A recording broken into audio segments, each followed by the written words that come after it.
I'm the long-lost, real heiress. When my birth parents found me, they had the girl who'd been living my life for 17 years with them. I was in a club, dressed to kill, screaming my head off and hyping up the crowd. The look on their faces was complicated. They instinctively pulled the quiet, beautiful girl beside them closer. Half an hour ago, I was just some hard-living party girl making a living hyping up crowds in a club. Half an hour later, I was the long-lost daughter of Mark Song, the richest man in the city.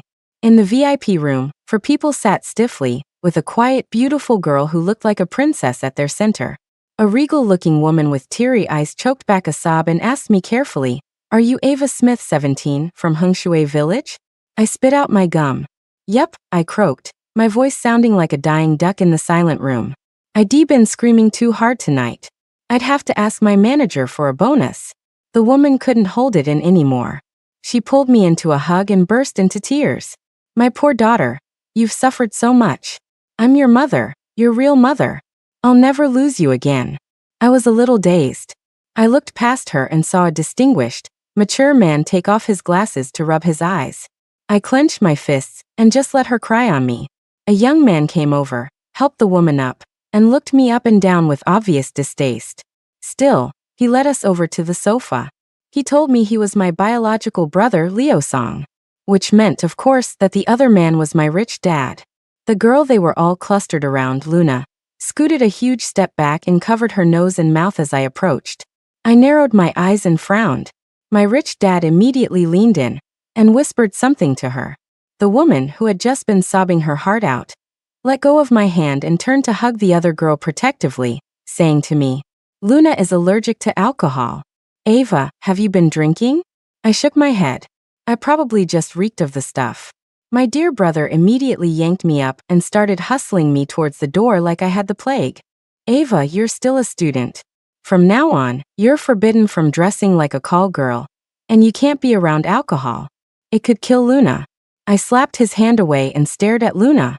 "So," I rasped, "you're the fake princess who's been enjoying my life of luxury for 17 years. The songs all froze, their expressions shifting from shock to guilt. Luna just lowered her eyes and didn't say a word. My rich dad jumped in to explain. "It has nothing to do with Luna. The one to blame is your adoptive mother, a nurse as aide at the Women and Children's Hospital back then. She was a heartless, vicious woman who swapped you with Luna when we weren't looking." Hearing my rich dad insult her birth mother like that, Luna bit her lip, her face flushing as two streams of tears ran down her cheeks. "Dad." Leo shot him a look, and my dad realized his mistake and shut up. Luna twisted her hands together, looking up with tear-filled eyes. "Mom, Dad," she asked timidly, "now that you've found my sister, are you still going to want me?" My mom hugged her tightly, cooing like she was a child. "Don't be silly. Luna, you're so good. You'll always be our pride and joy." "And my favorite little psychic," Leo added, ruffling her hair. Luna wiped away her tears, snuggled into my mom's arms, and smiled, her eyes crinkling. What a happy, harmonious family. And then there was me, the odd one out. But I'd made it this far on my own. I didn't really care. Luna glanced up at me, a look of smug provocation in her eyes. "Heh, interesting." She had the exact same look as her mother. They wanted to take me home that night. The manager, who'd been eavesdropping by the door the whole time, came over and handed me a bottle of water. "My golden goose. The richest guy in the city is your dad? But you don't look too happy about it." I chugged some water to soothe my parched throat. "Hey, manager," I said, ignoring his question. "Can you pay me for tonight?" His eyes went wide. "You're the daughter of a billionaire, and you still care about a few bucks?" I held out my hand and gave him a little smile. Why shouldn't I take what I earned? I was about to head to the locker room, but Leo just dragged me straight into their luxury van. This clubbing outfit was borrowed from the DJ. I was supposed to give it back tonight. Whatever. My throat hurt too much to argue. My birth father, mother, and brother all sat huddled around Luna on the far side of the van, like they were protecting an endangered species. I glanced at them once, then turned to stare coolly out the window. My mom forced a smile. "Ava, your sister is allergic to alcohol. We haven't had a drop of it in our house since she was born. Please don't take it personally." I cleared my throat. "A hothouse flower is so delicate," I said casually. "Not like me. I'm like a weed. I could VE broken my leg and no one would VE cared. The only reasons I'm still alive are because I'm tough and I got lucky enough to meet someone as kind as Grandma Wong. Lucky? Is finding your rich family really that lucky? Ugh, what a messed up life. I let out a bitter laugh, and everyone went silent. But Luna, the center of all the attention, started whimpering. Ava, I'm so sorry. It's all my fault you've had such a hard life. Sobi. Seriously, she's crying again? Are her eyes faucets? I ripped off the pink wig I was wearing, ran my hands through my short, cropped hair and snapped. Could you please not cry like your mother just died? Anyone listening would think you're the one who suffered. You think a few crocodile tears are enough to pay for the 17 years of crime your mother committed? You want to say you're sorry? Show some real sincerity. I'm not asking for much. Go live with your birth mother for 1 year. Just 1 year, and I'll forgive you instantly. Luna immediately stopped crying. She trembled, shaking her head frantically while clinging to my parents' hands. My rich dad just pinched the bridge of his nose in frustration. My mom rubbed Luna's back soothingly before finally speaking to me. Ava, we owe you, and we'll spend our lives making it up to you. But what happened wasn't Luna's fault. We hope you one day take your anger out on her. Luna is gentle, innocent, and kind. Her apology was absolutely sincere. For our sake, can you please not be angry with her? She'll be a good sister to you. My eyes widened. Am I the one trying to get angry with her? She is practically begging me to tear into her. My brother, who clearly hadn't liked me from the start, took a deep breath, turned off the phone he'd been fiddling with, and looked at me seriously. Ava, watch your tone. We're all happy you're back with the family. We've always been a harmonious family, and I'm sure we can continue to be now that you're here. So from now on, can you please stop targeting Luna? And stay out of trashy places like clubs and bars. Mom and Dad have a certain status, and now you're a song heiress. You need to act like it. Be more like Luna. Learn to paint or play the piano. Attend parties with successful people. It will be good for your future. Luna excels at everything. If there's anything you don't understand in the future, you can ask her for help. My birth parents nodded along as he spoke, smiling at Luna as if she were the pride of the Song family. And the pride of the family, after a few words of praise, seemed to forget her earlier distress. She looked at me with wide, innocent eyes and started lecturing me. Sister, Leo is just saying this for your own good. Bars are seedy places. They're not for respectable people. If you want to listen to music, I can play the piano for you. The music in clubs is just loud, vulgar noise. It'll lower your class. On the surface, she sounded sincere, like she was just looking out for me. But underneath, she was calling me a tramp and saying I was low class. You don't really think I go there to listen to music and dance, do you?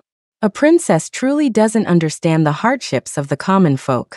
I slapped the 20 ID just earned on the armrest. If your mother had shown me an ounce of mercy, a teenage girl like me wouldn't have to be working in a place like that in the middle of the night. Then I snatched the money back and stuffed it in my pocket, scoffing, this is my living expenses for a whole week. If I don't hide it, that crazy woman will just steal it from me. Luna's face went pale. Her high and mighty attitude vanished. Everyone else fell silent. I curled my lip in contempt. As if you're the only ones who can talk. I can take the punches life throws at me. But I'll be damned if I take an insult lying down. Especially from some manipulative girl who stole my life and doesn't even have the grace to feel bad about it. The Song family really lived up to their richest in the city title. Their 4-story mansion was like a palace, but to me it was just a place to sleep. The housekeeper had already prepared a room for me. I was exhausted, so after a quick wash, I collapsed into bed. I slept until morning. Crap, I was going to be late for school. I threw on my school uniform, grabbed my backpack, and burst out the door, leaping gracefully down the stairs from the 2nd floor in 2 steps. The housekeeper jumped, startled. Ava, come have breakfast. I screeched to a halt, frozen in a pose like a Greek statue. In the dining room, the whole family was staring at me. Their expressions were hard to describe. Oh. I straightened up, my energy suddenly drained, and shuffled over. It was a square table, and they each occupied one side. The housekeeper quickly brought over another chair, but didn't seem to know where to put it. Ma'am, you can put it between me and Mom, Luna said, ever so polite and considerate. My mom gave her an appreciative look, and my rich dad and Leo also nodded in approval. Luna then set a plate for me, filled with a Western-style breakfast I'd never had before. Sister, Mom made all of this for you herself. Eat up. You probably don't usually get to eat things like this. I leaned back in my chair. Ma'am, I said, raising my hand, could you get me a pair of chopsticks, please? Thanks. Then I turned to Luna. Yeah, you're right. Your mom was too busy glued to the mahjong table, beating and cursing me. I've begged for food, I fed pigs, I grew up eating scraps from our neighbors.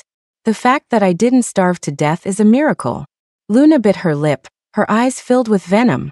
I realized that as long as I brought up her birth mom, she shut up real quick. Little brat. Trying to play mind games with me? I'll annoy the hell out of you. But I did see a flicker of pain in my mother's eyes. She pulled out a bank card and a new phone. Ava, there's 10,000 on this card. It's your allowance for the month. The phone has all of our numbers saved for you to contact us. I nodded and put the card and phone in my backpack. My rich dad then held a meeting-like speech, outlining 3 things: changing my name, transferring schools, and throwing a party to celebrate my return. The new name they gave me, Ava Song. I agreed to the other things but not transferring schools. The college entrance exams were right around the corner, and transferring now would be a huge disruption. Sister, are you afraid you won't be able to keep up at a prep school? Don't worry, I'm top of my class. I can help you study. I focused on eating as fast as I could, ignoring her. The new house was too far from school. I didn't have time to waste on her, but I filed away her kind offer. They arranged for a private driver to take me to and from school. I have no idea who spread the news at school that I was the billionaire's daughter, but my classmates started looking at me with stars in their eyes. Ava, you're so lucky. Not only are you smart, but you have such rich parents. Ava, don't forget us when you're famous. Quick, let me copy your homework. Ava, are you going to leave? Will we never see you again? I gently pushed their heads away. Don't worry, I'm here until the SATs. If I leave, it'll be for college. That house isn't as great as I'd hoped. The bell rang. Today was the second statewide mock exam. I had to give it more than ever before. This was my moment to shine. The one thing I could be proud of in my otherwise ruined life. After school, the driver took me back to my old village and waited from a distance. The clatter of mahjong tiles, and the sound of men and women cursing and shouting came from the house. Through a crack in the window, I saw Chin with a cigarette dangling from her lips, her fat, sagging face grim, her sly eyes glued to the tiles. She expertly drew a tile while exhaling a cloud of smoke, then slammed it on the table, cursing and spitting. It was disgusting. I turned and went to Grandma Wang's house next door. Grandma Wang was widowed young and never remarried or had children. She treated me like her own granddaughter. When I was little and Chin wouldn't feed me, Grandma Wang would save half a bowl of rice for me from her own meager meals. I was too stubborn to accept it, so she had me help her feed the pigs in exchange. Feeding the pigs once earned me a big bowl of white rice. That was the happiest part of my childhood. Later, Grandma Wang took me scavenging, collecting scraps, and taught me which junkyard paid 2 cents more per pound. When Chin lost at mahjong, she'd take it out on me, hitting me hard. When I was 12, I followed her into the city. She found out and beat my leg with a stick as thick as my arm until it broke. Then she just left me there, and went back to her mahjong game. It was Grandma Wang who took all the money she saved from scavenging, carried me on her back for 6 miles to the clinic, and got my leg treated. The leg healed, but it left a long, ugly scar. I didn't care. What was one more scar on an already broken body? I thought, maybe living with Grandma Wang for the rest of my life would be its own kind of happiness. But then Grandma Wang got sick recently and needed a lot of money. I looked at my tiny savings and felt helpless and furious. So, I made a deal with a local gangster. I had him leak the news to the Song family that I was their long-lost daughter. Whether the Songs accepted me or not, they'd pay him a handsome sum to save face. And it worked. The monthly allowance of the Song heiress was enough to solve my most urgent problem. Ignoring Grandma Wang's protests, I scooped her frail body into my arms and carried her to the driver. I took Grandma Wang to the hospital, had a nurse help me find a caregiver for her, and then returned to the Song mansion. The grand banquet to celebrate my return was held on the weekend. Besides the Song family's relatives and friends, all the big shots in the city were there. The mansion was ablaze with lights and buzzing with excitement. Luna was wearing a white couture princess dress, chatting happily with a group of her peers. I chose a long black dress that covered me from head to toe. When my mother led me down the spiral staircase, all eyes were on me. The socialites and bigwigs, masters of flattery, all praised how my beauty was the spitting image of my mother's, just as you'd expect from her own flesh and blood. Flesh and blood. Those words stung Luna, making her feel insecure. All this flattery used to be for her. Her eyes turned cold, looking at me as if I were an enemy about to steal all her glory. Our gazes met and I didn't look away. The moment we reached the bottom of the stairs, Luna switched back to her gentle, obedient expression, and came over with her friends. She took my arm and, with a hint of humility, introduced me to the other rich kids. The more she lowered herself, the more disgusted they looked at me. A girl who looked like a plastic Barbie doll snickered. "Luna, is this your country bumpkin sister? She's so covered up. Isn't she afraid of getting heat rash?" The rich kids found this hilarious and started laughing at me. Luna quickly jumped in to defend me. "Tiffany, don't say that about my sister. This is her first time at a fancy party like this. How would she know any better? Oh right. I heard she used to feed pigs. You guys think she smells like a pigsty?" Everyone backed away from me, and another wave of laughter erupted. I smirked. "Hey, whatever your name is, Tiffany." The plastic-faced girl, who was bent over laughing, covered her mouth. "What? You're so rude. You really are a hick from the country." I scoffed. "Your nose is crooked."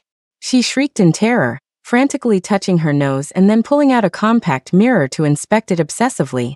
When she realized I was messing with her, she flew into a rage and lunged at me. I rolled my shoulders and cracked my knuckles. "I never said your nose is crooked now," I said calmly. "But it might be in a minute." The girl froze, not daring to move. Luna once again stepped in to speak for me. "Don't mind her. My sister grew up in the countryside. She's a bit wild and likes to joke around and get physical." Tiffany clung to Luna's arm, whining, "Luna, you're so sweet and kind. And so smart. You got a 685 on the state mock exams, first in your grade and 27th in the whole state. I wonder what place your sister ranked at her no-name high school. Ha ha." She shot me a dirty look as she finished. I tooted. "What place? You could just look it up. The statewide mock exam results are public." One of the rich kids said dismissively. I looked at the top 100. There's no other song on the list. She's probably not even in the top 500. Luna lifted her chin proudly. "My sister may not be great at school, but I promised to tutor her, so please stop making fun of her." "Oh," I said helpfully, "my original name was Ava Smith. Why don't you check again?"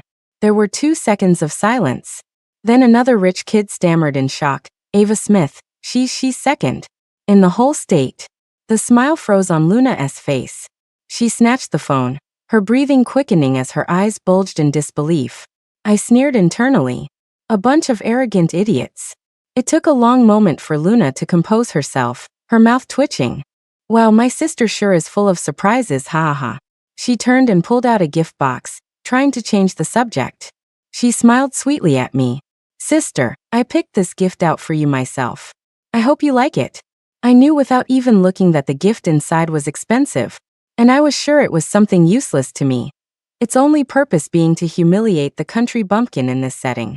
So, I didn't take it. I knew Luna's weak spot, and I remembered her earlier kind offer. So I stared at the box and repaid her in kind. "Why don't you give this gift to your birth mother? If she cashes it in, she could probably live at the mahjong parlor for a week straight." Luna's face flushed crimson, tears welling in her eyes. "Sister, I meant well. Why do you have to be so cruel?" I raised an eyebrow. "Meant well? The nerve. Mom and Dad will give me anything I need. Your good intentions should be directed at your own mother. After all, she schemed to get you this life of luxury. You wouldn't want to be an ungrateful brat, would you? Tossing around your mom this and your mom that." I made Luna so embarrassed she probably wished the ground would swallow her whole. A tall, burly guy, looking at Luna with pure adoration, stood up, grabbed my collar, and loomed over me. "You'd better apologize to Luna. I don't care if you're Mr. Song's daughter, I won't go easy on you." "Hey, big guy, you're in such a hurry to defend her. You must have a crush on her, right? What do you like about her? The fact that she's a master manipulator? Should I go tell my parents you two should get engaged or something? They'll agree to anything I say right now. Ava Song, that's enough. What nonsense are you spouting? Luna shrieked, looking like she wanted to kill me. I shrugged. See? She's not into it. The big guy, humiliated and furious, shoved me hard, the force of it ripping the sleeve off my useless designer dress. I stumbled back several steps, crashing into a row of drink tables. Crystal glasses filled with juice shattered all over the floor. I landed in the middle of it all, my dress soaked. With a flick of my wrist, I tore the long skirt into a mini skirt, revealing the ugly scar I had carefully hidden. Except for my face and neck, there wasn't a single patch of unblemished skin on my body. A gasp went through the hall. How could such a young girl have so many horrible scars? I raised an eyebrow at Luna and smiled triumphantly. My mom was the first to break, rushing to me with tears streaming down her face. My daughter, what have you been through? Oh God. Even Leo had a flicker of shock in his eyes. My rich dad's brow was so furrowed you could kill a mosquito in it. I patted my mom's back and handed her over to Leo. I wasn't going to bring this up, but since things have gotten to this point, I'd like to take this opportunity to ask you, Mom and Dad, for one thing. I want you to sue Chin. This whole body of mine is the evidence. And I can tell you the story behind every single scar. This one is from when Chin lost at Mahjong and smashed an ashtray on me. This huge one is from when she let her dog attack me. The one on my leg needed 18 stitches after she broke it with a wooden stick. And this one.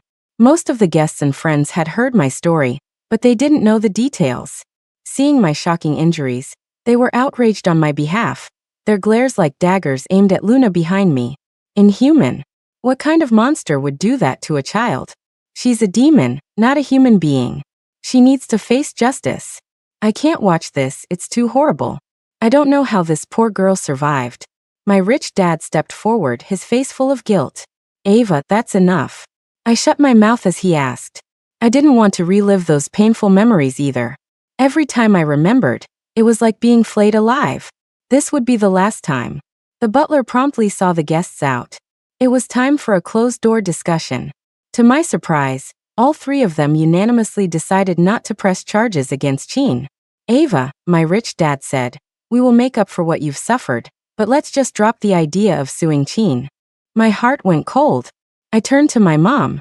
Is that what you think, too? My mom, her eyes still red from crying, gritted her teeth and nodded.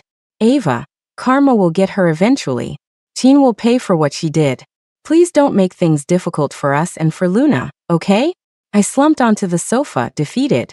Can I know why? I asked with a bitter laugh. All three of them looked at Luna with pity and affection. Leo, who had been silent, sat down next to me. Ava, he said earnestly, if we sue Chin, she'll definitely go to prison. That would have a terrible impact on Luna's future. We watched Luna grow up. She's considerate, respectful, and smart. We can't bear to see her future ruined because of a monster like her birth mother. We'll love you twice as much from now on. Can you understand why we're doing this? Faced with this kind of emotional blackmail, I was speechless. I wasn't heartbroken when they doted on Luna. I wasn't heartbroken when they criticized me for being unrefined. But now, after I'd revealed the scars I'd earned with my life, hearing them refuse to hold my abuser accountable, my heart turned to ice. I stood up weakly and let out a small huff. I get it. But let me give you a little warning. I've fought with people. I've fought with dogs for scraps. I have a bad temper. So keep a close eye on Luna. As long as she doesn't start anything with me, I have no interest in bothering anyone. As for Chin, she will pay. If you won't do it, then I'll do it myself. With the SATs just around the corner, I had to give it my all. Only by relying on myself could I escape this dark prison of a life. Every day before returning to the mansion, I would go see Grandma Wang. Her surgery, thank God, had been a success, and the caregiver was taking good care of her. Back at the mansion, aside from meals, I spent most of my time in my room studying. On another weekend, my parents and brother were invited to a banquet, leaving just Luna and me at home.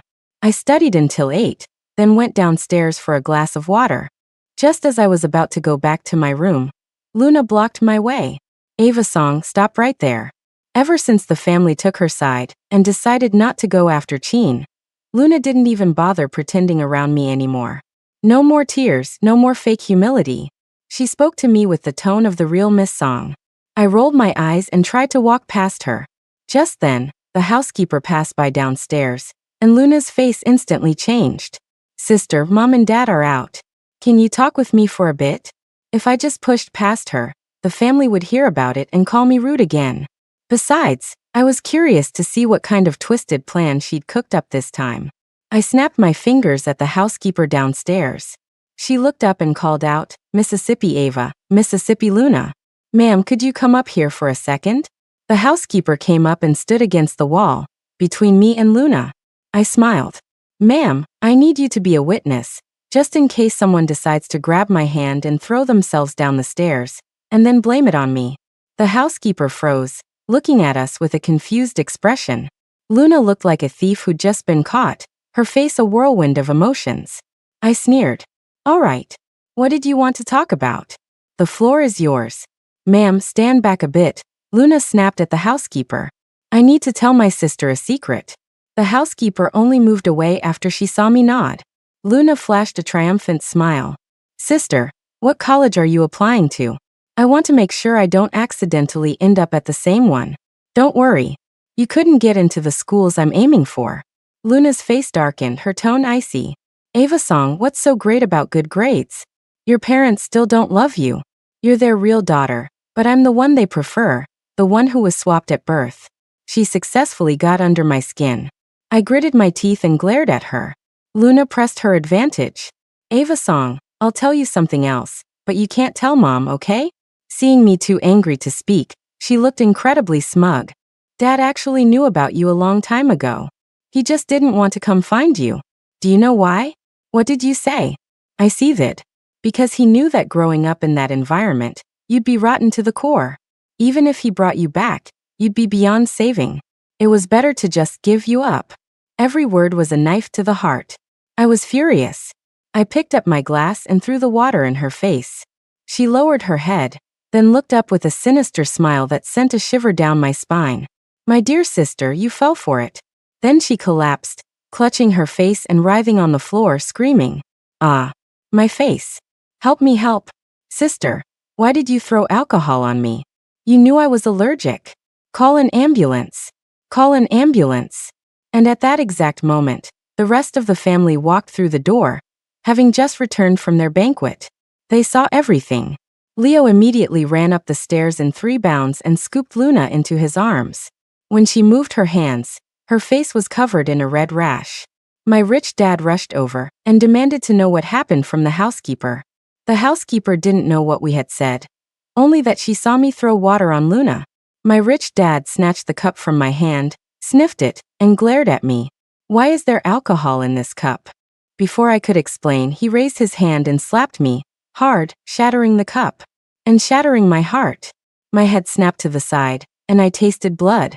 You really are rotten to the core. He roared at me. I never should have brought you back. It took me a second to process it. So what Luna had just said was true. My mom was sobbing uncontrollably, more heartbroken than when she'd seen my scars. Ava Song, how could you be so cruel? Have you learned nothing of the values we tried to teach you? Did you only learn Chin's viciousness? Leo stared at me with pure hatred, as if he wanted to kill me with his eyes, before carrying Luna off to the hospital. The once noisy mansion was suddenly terrifyingly silent. So the glass had been tampered with. I watched the drama conclude, my anger replaced by a silent, cold laugh. Luna said those things to provoke me, to make me throw something at her. I just gave her what she wanted. She must have thought her plan was perfect, that she'd won another round and might even get me kicked out of the family. But how could she know that she wasn't the one setting me up, but that I was the one waiting in the wings? I had a very big surprise ready for them. The next day, I went to school as usual. Even the driver looked at me with resentment. Luna was smart, well-mannered, and would humbly ask her brother for help with her studies. This fed Leo's ego and met her parents' expectations for a good child. So the whole Song family adored her. Even the butler, housekeeper, and driver preferred her. If her carefully constructed mask were to be torn away, would they still love her, still defend her? I really wanted to see that. It would be very interesting. That evening, I went to see Grandma Wang as usual. I even thought about staying the night at the hospital. That house was suffocating me. Grandma Wang didn't know what had happened, only that I had found my rich parents and could now live a stable life. As she said this, she couldn't help but shed a few tears. You won't have to suffer anymore, my dear Ava. Grandma is so happy for you. I held her hand and said softly, Grandma, once I get into college, I'll take you with me and we'll leave this place. I'll take care of you in your old age. Grandma Wang beamed, unable to stop smiling as she urged me to go back home. When I returned to the mansion, the Song family was sitting grimly in the living room, apparently waiting for me. Seeing me enter, my rich dad said to the butler in a heavy voice, Bring the whip. The butler respectfully brought out a short, reddish-brown whip. For a moment, I was stunned. Leo had already forced me to my knees. My rich dad's expression was stern. Ava Song, do you admit you were wrong? I did nothing wrong. You're going to whip me without even getting the facts straight? How is that any different from that monster Chin? Whip her. The butler apologized, and then the whip came down on my back. I gritted my teeth and let out a muffled grunt. My back felt like it was splitting open. The pain was excruciating. After a few moments, I steadied my breathing and straightened my spine. I did nothing wrong. I threw plain water. If there was alcohol in it, you should ask Luna. My mom knelt beside me, crying. Ava, just admit you were wrong to your father. Go apologize to Luna, and this will all be over, okay? I did nothing wrong. Keep whipping her. Crack. Crack. I bit down hard, refusing to make a sound, but I couldn't withstand the searing pain and collapsed onto the floor. Panting heavily, I murmured, Is this what you meant by loving me twice as much? My rich dad crouched in front of me, his eyes cold. You can go back to school when you've figured things out and apologize to Luna. You're lucky Luna is out of danger and will be fine. Otherwise, I would have beaten you to death. With that, he walked away without a second glance. Leo didn't want to look at me either, and followed his father upstairs to Luna's room. My mom helped me up onto the sofa, told the housekeeper to put ointment on my back, and then left, wiping her tears. I had planned to wait until after the SATs to give them my surprise, but clearly, they couldn't wait. I sat on the sofa all night.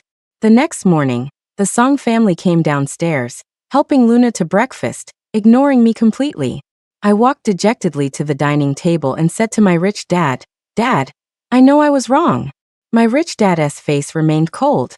You should be apologizing to Luna. I know. I've thought it through. Since I'm going to apologize, I should do it with sincerity. I want to hold a press conference in your name to properly apologize to my sister Luna, and to praise her for her forgiveness and generosity. I also want to show everyone my resolve to live in harmony with my sister, and everyone else from now on. I said it with such sincerity I almost moved myself to tears. My rich dad looked at me in surprise, finally nodding after a moment. The return of the Song heiress is a major event. Right now only the people at the party know. It's only right to hold a press conference and announce it to the public. It will also be great for the company's reputation. My mom pulled me down to sit, smiling happily. Now that's my good girl. Luna shot me a provocative look and a triumphant smile. At Luna's request, the press conference was held the day after she recovered, just 10 days before the SATs.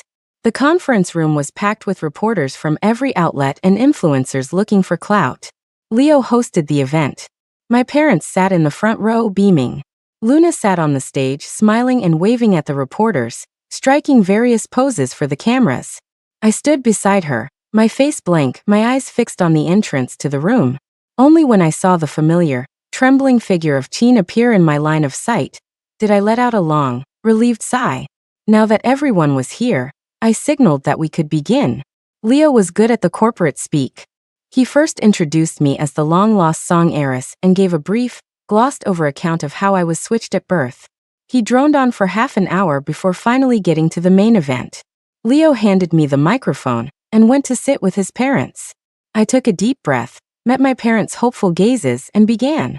Hello, friends from the press and all our guests. I'm standing here today not just to be welcomed back into my family, but more importantly, to apologize to my sister, who has been enjoying my life of wealth and comfort for 17 years. You all know we were switched at birth, right? A sea of cameras flashed, all pointed at Luna and me. Why am I apologizing? Because I knowingly threw alcohol on my dear sister, despite knowing she's allergic, which sent her to the emergency room and almost killed her. A wave of murmurs went through the crowd. My father has already disciplined me for it. My rich dad's face suddenly changed. Of course, it's not that he doesn't love me. He just can't stand to see the girl who replaced me suffer even a little bit. An awkward silence. Ha ha ha, just kidding. The room stirred again. My father simply doesn't love me at all. The song's faces grew darker and darker. You could hear a pin drop. But back to the main topic. To get ready, please give me 10 seconds. I pulled a bottle of liquor I'd hidden in a corner, unscrewed the cap, and went back on stage. I'll just have a drink to build up my courage. It's my first time doing this after all. Gulp, gulp, gulp. Ah. The faces of the Song family members turned pale. I stood in front of Luna and said solemnly, Luna, I was wrong to throw watered-down liquor on you last time. So I apologize to you. I'm sorry. Luna held her head high, like a queen accepting a peasant's surrender, and opened her mouth to speak. But I didn't give her the chance. I cut her off. So this time I brought some high-proof stuff, no water added. Give this a try.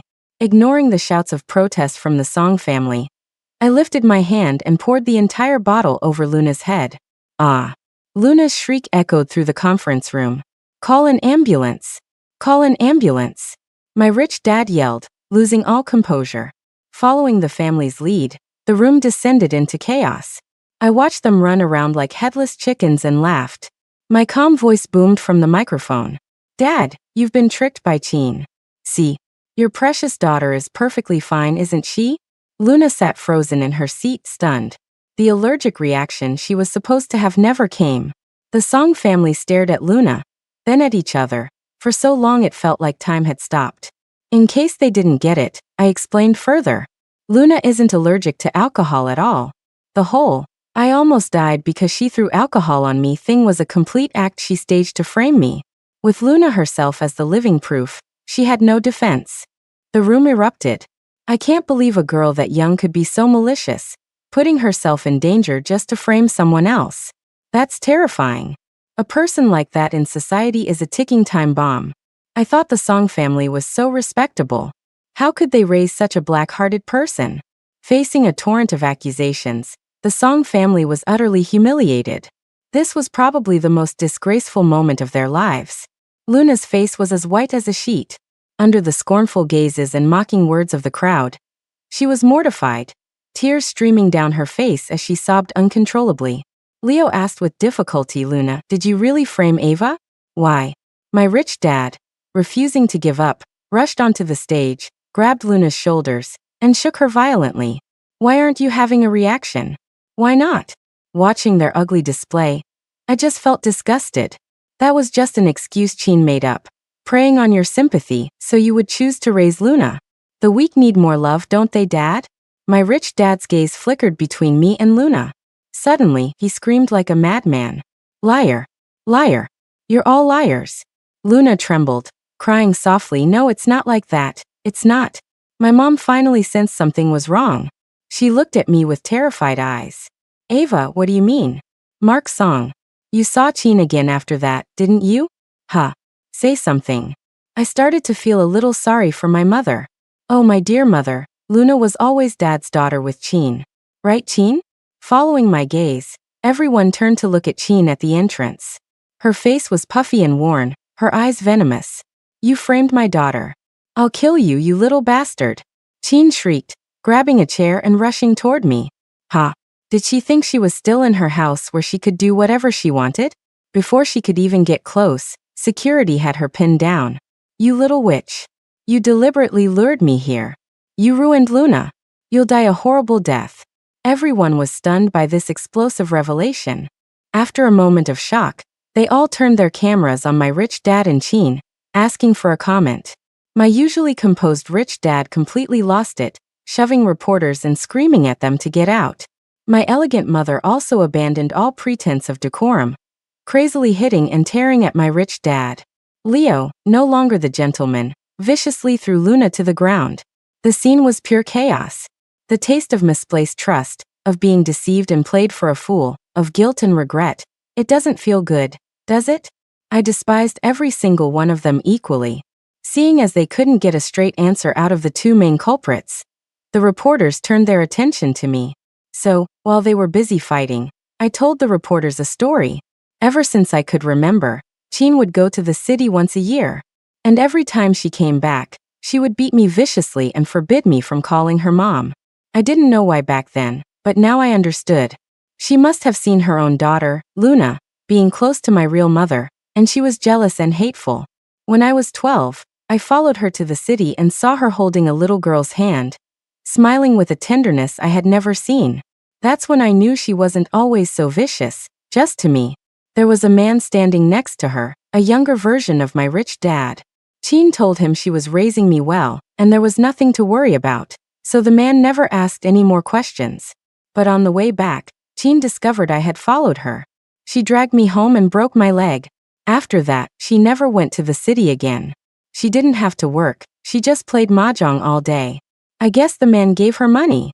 She said she was taking good care of me, but in reality, she never gave me a single penny. A seed of doubt was planted in my young mind. This woman might not be my mother, and that man might be my father. I worked hard, scavenging, collecting scrap, washing dishes, and saved up enough money to secretly get a DNA test done. The moment I got the results, I was so happy I could have flown. Jean really wasn't my mother. A mother would never abuse her own child. As for how Jean got pregnant with my dad's child, I honestly have no idea. I finished my story nonchalantly. When I looked up, I saw several reporters wiping away tears. The news of the Song family's scandalous drama spread like wildfire across every news outlet and social media platform. Overnight, the Song family name was ruined. My parents got a divorce and became strangers. Because my rich dad's actions damaged the company's reputation and severely hurt its profits, several shareholders joined forces and kicked him out. All his assets were used to cover the company's losses. Just like that, my rich dad was left with nothing. My now poor dad's personality changed completely. He became extremely volatile, and when he left the mansion with Luna, he would frequently beat her and call her a jinx. My mom sued Jean, who probably won't touch a mahjong tile for the rest of her life, which is a fate worse than death for her. Later, I was successfully admitted to my dream university. Luna didn't even take the SATs. I moved out of the mansion and found a quiet apartment with Grandma Wang. Before the semester started, my mom and brother found me. They apologized several times and invited me to come home, but I refused each time. A shattered crystal glass can't be put back together, and neither can a broken heart. My mom cried endlessly, knowing she could never make it up to me. She just kept transferring money to my bank account. I accepted it without any guilt. Aside from my normal expenses, I didn't squander it. Once I graduate and find a job, I will return this card, the last remaining link between us. Now we owe each other nothing. On the first day of school, I took Grandma Wang and my few belongings and headed happily to the train station, towards my own new life. Keep moving forward, and the future is bright. I know things will only get better for me. The end.